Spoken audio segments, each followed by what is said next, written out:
যখন কোনো বান্দা সূরা ফাতিহার একটা করে আয়াত বলে আলহামদুলিল্লাহি রাব্বিল আলামিন, সঙ্গে সঙ্গে আল্লাহ জবাব দিয়ে বলেন হামিদানি আবদি, বান্দা তুই আমার প্রশংসা করলি।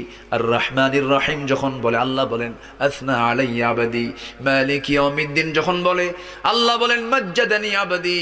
এরপরে যখন বলে ইয়াকা না'বুদু ওয়া ইয়াকা নাস্তাঈন পর্যন্ত যখন বলে আল্লাহ বলেন বান্দারে তুই আমার কাছে কি চাস, প্রাণ খুলে চা রে বান্দা।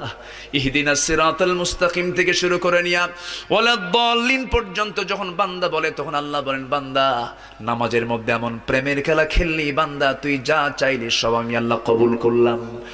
ওই বান্দা যখন রুকুতে যায় আল্লাহ তখন অস্থির হন।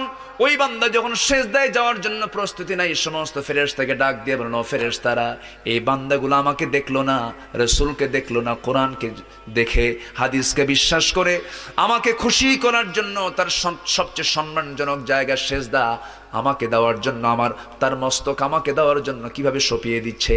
ও বান্দা